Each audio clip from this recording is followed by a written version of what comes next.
Hi, my name is Samantha Biffle and I am Programs Coordinator here at the Panhandle-Plains Historical Museum. I want to wish you a happy donut day.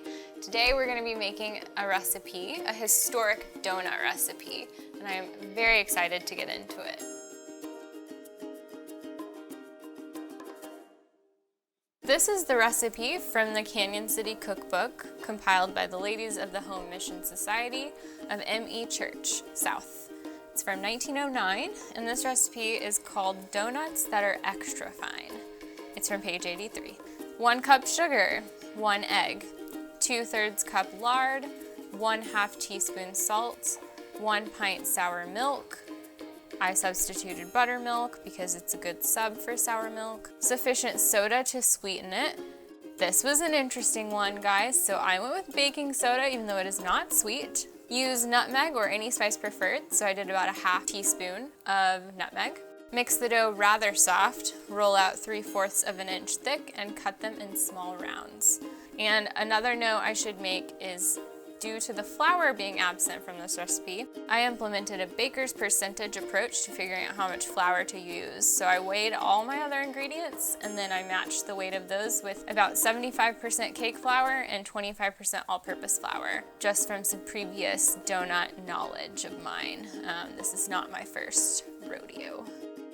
Now that our donuts look like donuts, we get to fry them. Very exciting. So I would recommend, honestly, setting up your oil. I use vegetable oil because the recipe did not dictate that, and I did not feel like frying these in lard. I used probably, if I had to just estimate, max 6 cups of vegetable oil, which is a lot, but you can save it and use it again.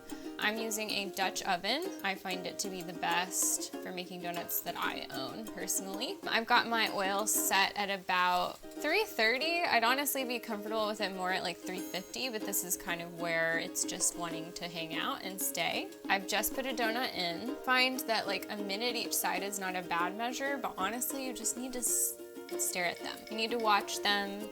You need to kind of baby them. You can certainly do more than one at a time. It kind of depends on your vessel. But you want a nice golden brown. These do kind of need a fair amount of browning since they do not have yeast in them and they're not an airy donut. You need to give them a decent crispy crunchy or they'll be too doughy in the middle.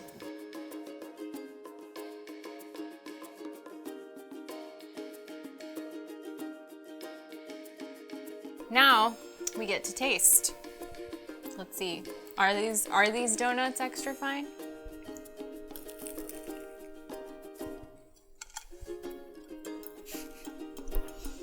I would say, indeed they are. I do think cinnamon sugar is a great add to the pulverized sugar mentioned in the recipe. I highly recommend you make these. They're pretty easy and they don't have any yeast. They're very easy and it's a simple recipe. They knew what they were doing in 1909. All right, so now we've all made some donuts together. You're welcome to try the tweak with cinnamon sugar like I did if you're into that.